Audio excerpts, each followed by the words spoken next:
इस बार माँ की जो सवारी है, नौका है, माँ नौका पर बैठ के आ रही हैं, अपने भक्तों का कल्याण करेंगी और हाथी पर बैठ कर के माता का आगमन होगा। प्रतिपदा जो है पहले दिन रात्रि में लग जाएगी, 21 तारीख में रात्रि में, और अगले दिन यानी 22 तारीख को 8:20 तक प्रतिपदा तिथि रहेगी। लोग होते हैं वो नवरात्रों में माँ दुर्गा की पूजा करते हैं, कन्या पूजन करते हैं, लेकिन वही लोग अन्य दिनों में अपने घर की औरतों को उनका तिरस्कार करते हैं, उनका अनादर करते हैं और उनसे मारपीट करते हैं। तो क्या ये सब करने से माँ दुर्गा उनसे प्रसन्न हो जाएगी, चाहे वो व्रत करें, माँ दुर्गा की कितनी भी पूजा करें?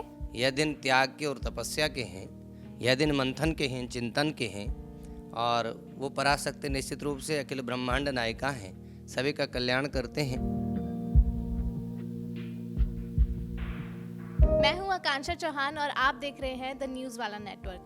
आज हमारे बीच रुड़की के प्रसिद्ध प्राचीन हनुमान मंदिर के श्री महंत आचार्य रजनीश शास्त्री जी हैं।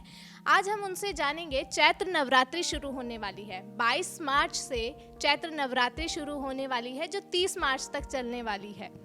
इसमें भक्तों को इंतज़ार रहता है कि माँ दुर्गा स्वयं चल के आने वाली हैं। अब माँ दुर्गा आती हैं तो कुछ सवारी पे आती हैं, तो इस बार की सवारी क्या होने वाली है, साथ ही उस सवारी के क्या संकेत होने वाले हैं, यही सब आइए इस वीडियो में जानते हैं। आचार्य जी, सबसे पहले तो स्वागत है आपका द न्यूज़ वाला नेटवर्क में।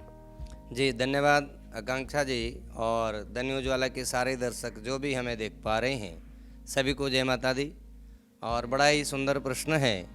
हमारे हिंदू नव संवत्सर जो कि सृष्टि का प्रथम दिन माना जाता है, और कन्या पूजन के साथ ही 22 मार्च दिन बुधवार से चैत्र, जो कि ऋतु परिवर्तन का भी संकेत होता है, और सबके जीवन में धन धान्य उन्नति प्रगति हो, माँ का आशीष सभी को प्राप्त हो।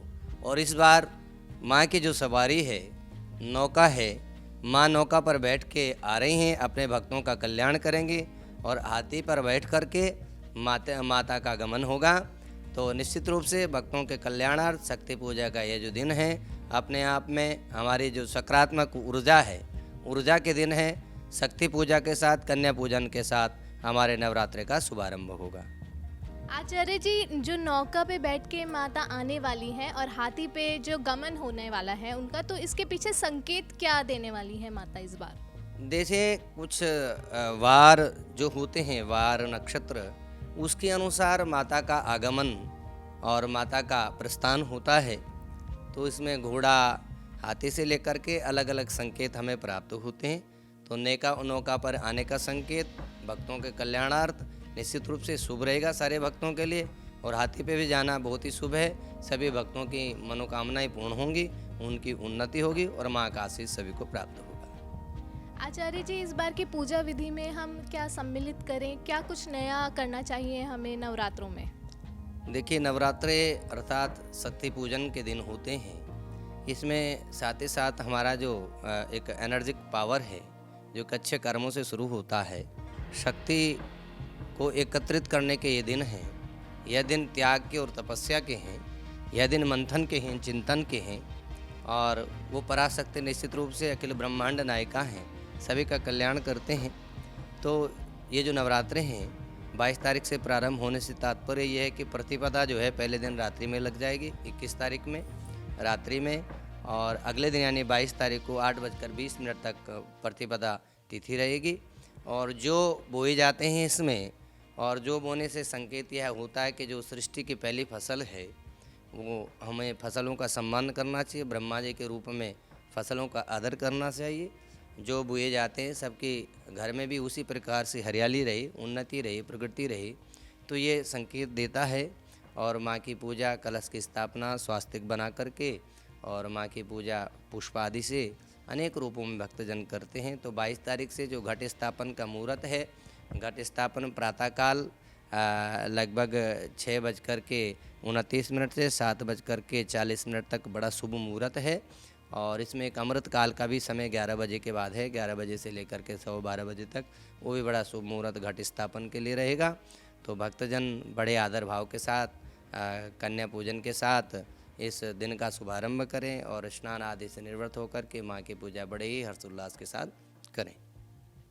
आचार्य जी, हमने देखा है लोग होते हैं वो नवरात्रों में माँ दुर्गा की पूजा करते हैं, कन्या पूजन करते हैं, लेकिन वही लोग अन्य दिनों में अपने घर की औरतों को उनका तिरस्कार करते हैं, उनका अनादर करते हैं और उनसे मारपीट करते हैं। तो क्या ये सब करने से माँ दुर्गा उनसे प्रसन्न हो जाएगी, चाहे वो व्रत करें, माँ दुर्गा की कितनी भी पूजा करें?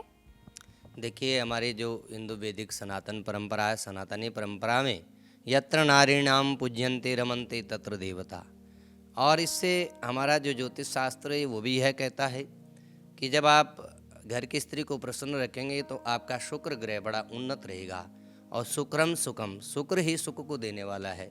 तो जिस घर में महिलाओं का, स्त्रियों का आदर सम्मान होता है, वहाँ निश्चित रूप से शुक्र ग्रह तो उन्नत होता ही है। धन धान्य आयु आरोग्यता की भी प्राप्ति होती है। और हमारे यहाँ जो स्त्री है वो ज्ञान की देवी है। नारी शब्द ज्ञान से बना है, ज्ञानम ददाति इति नारा, जो ज्ञान को देने वाली है। और स्त्री को हमारे यहाँ जो ब्रह्मा जी का यह दिन है, सृष्टि का प्रारंभ का दिन है, हमारे वैदिक सनातन परंपरा में उनके पूजन के साथ ही दिन का हम प्रारंभ करते हैं। तो हमारे सनातन जो संस्कृति है वो हमेशा ही स्त्रियों को सम्मान करने की बात करती है, स्त्रियों को आदर देने का बात करती है, चाहे वो पत्नी के रूप में हो, चाहे वो बहन के रूप में हो, चाहे माँ के रूप में हो, चाहे कन्या के रूप में हो। भगवान कृष्ण को आपने देखा होगा राधा के चरणों में कई बार, ऐसा संसार में कहीं नहीं है, केवल हमारे धर्म में ऐसे मिलेगा और भगवान कृष्ण को मिलेगा। तो ये राधा के चरणों में नहीं झुके हुए हैं, वो प्रेम के चरणों में झुके हुए हैं। तो हमारे जो प्रेम की भाषा है, हमारे यहाँ स्त्री के प्रति आदर की भावना है।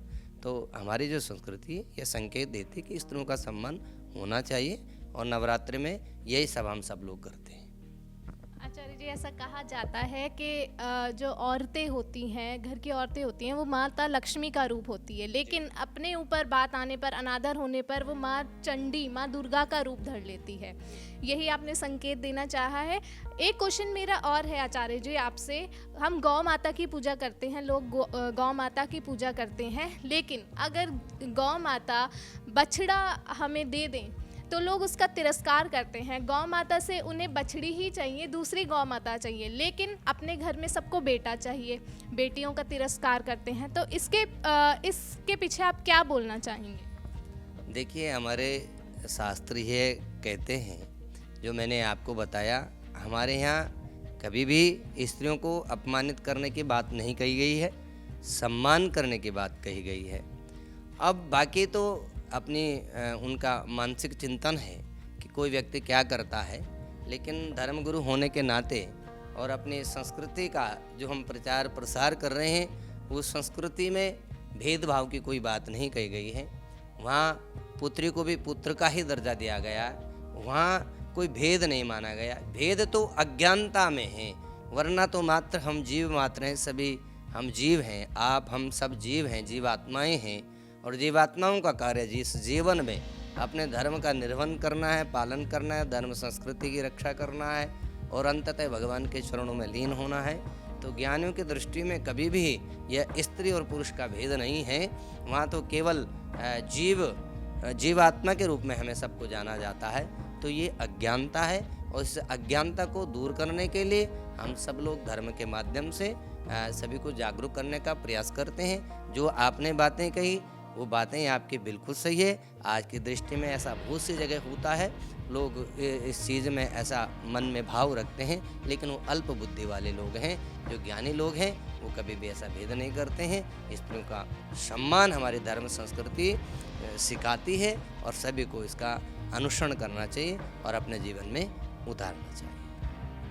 आचार्य जी, मुझे लगता है जो लोग ऐसा करते हैं, स्त्रियों का अनादर करते हैं, उनके लिए बहुत अच्छा एक संदेश है आपके थ्रू।